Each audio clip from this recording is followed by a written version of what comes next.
दूसरा देखते हैं। शिशिर ने गिरिवन में जितना मांगे पतझड़ दूंगी मैं इस निज नंदन में, कितना कंपन तुझे चाहिए ले मेरे इस तन में। सखी कह रही पांडुरूपता का क्या अभाव आनन में, वीर जमा दे नयन नीर यदि तू मानस भाजन में। तो मोती सा मैं अकिंचना रखूं उसको मन में, हंसी गई रो भी न सकूं मैं अपने इस जीवन में। तो उत्कंठा है देखूं फिर क्या हो भाव भुवन में। अब आगे देखिए, कहती हैं उर्मिला शिशिर न फिर गिर वन में। शिशिर मतलब बहुत भयंकर ठंडी जब आती है, शरीर को कपा देती है, उसको कहा जा रहा है शिशिर न फिर गिर वन में। यानी फिर उर्मिला कहती है कि ए भयंकर शीतल, न फिर गिर वन में, तुम जंगलों में और पहाड़ों में, गिर मतलब पर्वत और वन मतलब जंगल, यानी कि तुम पहाड़ों और जंगलों में मत घूमो। जितना मांगे पतझड़ दूंगी मैं इस निज नंदन में। यानी शिशिर ठंडी जब आने लगती है तेजी से तो पेड़ों के पत्ते सूखने लगते हैं। तो यहां उर्मिला कहती है कि ऐ शीतलता, तुम पहाड़ों और वनों में मत जाओ, तुमको जितना पतझड़ चाहिए दूंगी मैं निज नंदन में। यानी मैं अपने इस शरीर रूपी जंगल यानी शरीर रूपी वन से तुमको दूंगी। कितना कंपन तुझे चाहिए ले मेरे इस तन में, तुमको कितना कंपन, यानी उस समय हवाएं चलती हैं, पत्ते हिल हिल के गिर जाते हैं, पीले हो जाते हैं, सूख जाते हैं, डालियां हिलने लगती हैं। वही कहती है कि कितना कंपन तुझे चाहिए, तुमको कितना कंपन चाहिए ले मेरे इस तन से। यानी ठंडी का सीजन है, मेरे शरीर में भी शीतलता है और मैं भी कांप रही हूं। सखी कह रही पांडुरूपता का अभाव आनन में। सखी कहती है कि हे सखी शरद यानी शीत ऋतु, मैं यह कहती हूं कि पांडुरूपता का क्या अभाव आनन में। अब देखिए, आनंद मतलब बगीचा, पांडुरूपता को मतलब पीला।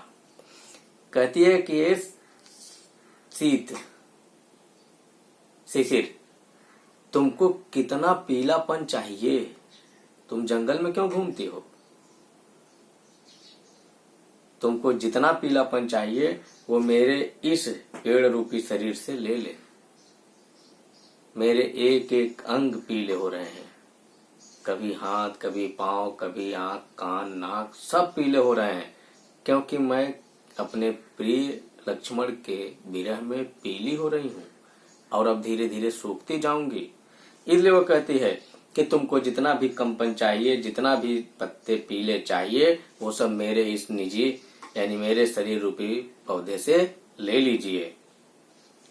वीर जमा दे नया नीर यदि तू मानस भाजन में। यानी मैं कहती हूं कि मेरे शरीर से आपको जितना पतझड़ चाहिए वो ले सकती हो और जितना कंपन चाहिए वो ले सकती हो और पीला पत्ता जितना चाहिए वो ले सकती हो। फिर कहती हूँ वीर जमा दे नयन नीर, यानी ए वीर, वीर का तात्पर्य यहाँ सर्दी से है कि ए मेरे प्रिय भाई सर्दी, तुम जमा दे नयन नीर, यानी जब बहुत तेज ठंडी आती है तो पानी जम जाता है, यानी ओले पड़ने लगते हैं, बर्फ गिरने लगते हैं।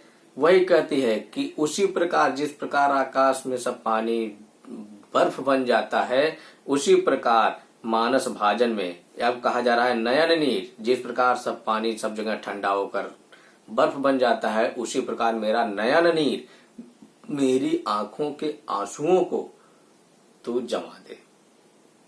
और जमा दे कहा?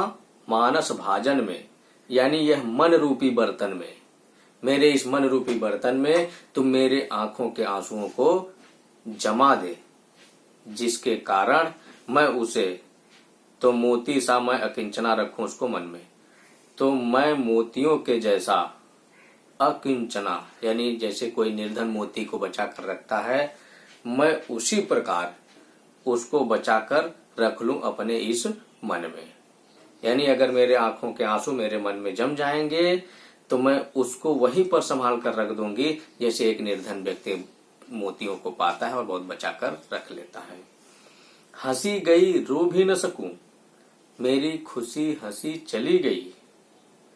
अब क्या मैं रो भी नहीं सकती मैं अपने इस जीवन में?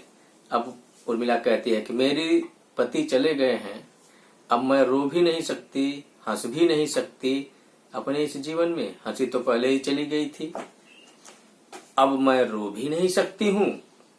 मेरा जीवन ऐसा तो उत्कंठा है, उत्कंठा का तात्पर्य इच्छा से है। तो मेरी इच्छा है, देखो फिर क्या हो भाव भवन में। अब यहाँ कहा जा रहा है कि मेरी अभी एक इच्छा और है कि देखूं भाव भुवन में, यह संसार रूपी भावनाओं में मेरी क्या भावना है, मेरी इच्छा क्या है। यह भरे पूरे संसार रूपी घर में देखो मेरे भावनाओं की इच्छा क्या है। क्या मैं इतना भी नहीं दे सकती कि देखो फिर क्या हो भाव भुवन में, यानी इस संसार में इन भावनाओं की कीमत क्या है। एक तो मैंने यही देख लिया कि मेरी हंसी चली गई, मैं रो भी नहीं सकती हूँ, अभी और भी क्या देखना बाकी है यह आपके संसार रूपी भवन में, यह देखने के लिए अभी मैं और रहना चाहती हूँ।